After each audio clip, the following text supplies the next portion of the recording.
So I've been in this world of fat loss and physique optimization for over 10 years now, and I've seen a lot of people who try to get lean just to end up failing. And one of the things that I found most useful is to analyze these failures and find patterns to see what really happened and what are the mistakes that I personally need to avoid. And in this video, I want to share with you exactly that. I want to go over 3 different patterns that I see time after time hold people back from getting a lean physique. And if you noticed any of these, I would strongly recommend that you adjust your approach so you don't end up being a part of that majority that just keeps failing. Now, the first sign that would indicate to me that someone is going to struggle with getting lean is if that person is relying a lot on food to regulate their emotional state. In practice, what this means is whenever you're dealing with stress at work, family issues, relationship stuff, boredom, or general apathy, that food is the go-to mechanism to make yourself feel better and to deal with that discomfort. In other words, that you have a habit of emotional eating.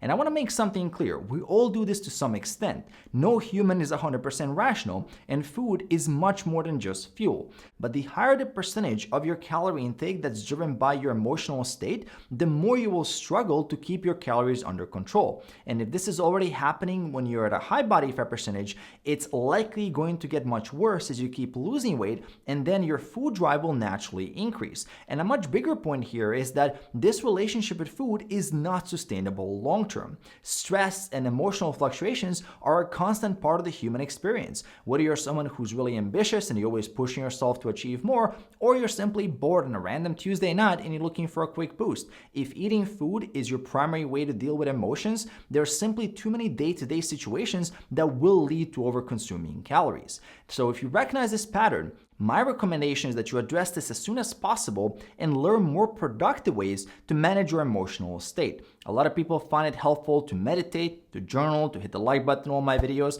Taking a walk is a great way to clear your mind, to get rid of the cravings and also lose some body fat along the way. Doing a quick workout, even if it's not planned, doing something physical in general will help you gain a new perspective and put you in a much better place mentally from where you can start making more rational decisions.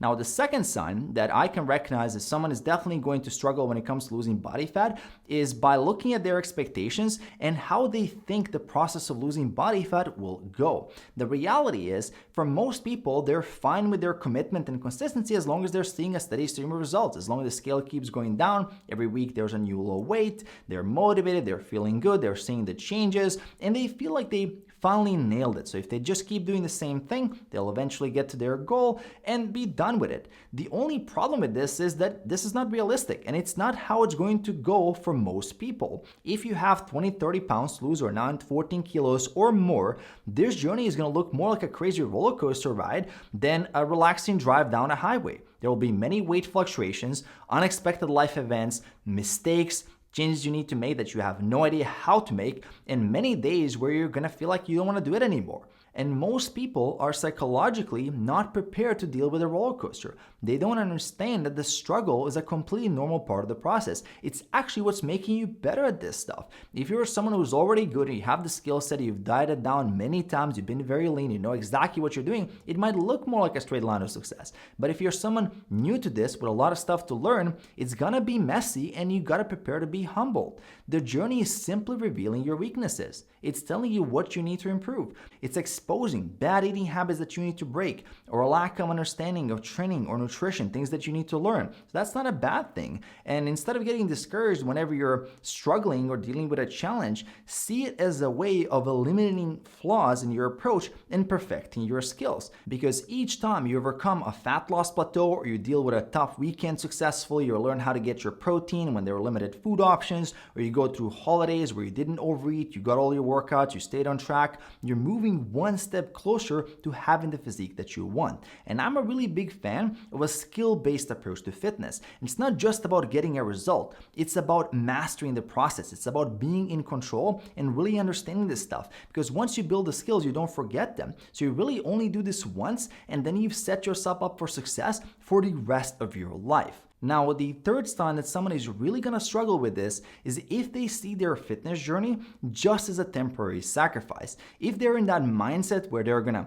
commit to a diet fully, they're going to lose the weight they need to lose, and then they're going to go back to normal. And the problem is what this person considers to be normal. What is normal for someone who's at 30% body fat is a very different thing compared to someone at 15% body fat. And even if you can diet to get to 15% body fat, if you go back to that lifestyle that got you to 30%, you're quickly going to lose all the results. So the only long-term solution is to redefine your normal. And that is incredibly hard to do. It takes time, effort, and patience. And most importantly, it takes a willingness to change. And how much change really depends on how bad things are. You might need to completely reinvent yourself to become someone with different values, different priorities, someone who thinks differently, eats, sleeps, trains, and makes decisions like a lean person. And as a former overweight person myself, I know that a part of me had to be left behind with all those bad habits for me to become who I am today.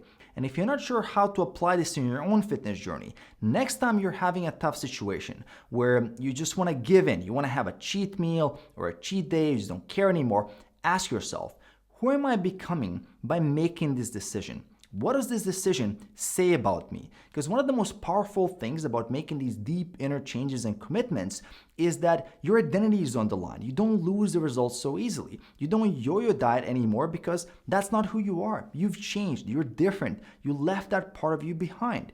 And this, combined with building skills, as I mentioned previously, is one of the most powerful things you can do to achieve long-term success. The other thing that's going to help you with long-term success is making sure you subscribe to the channel below. Details for coaching if you want to work with me on your fitness journey are in the description below. Leaving another helpful video here for you at the end. So check out that video as well, and I'm going to see you right there.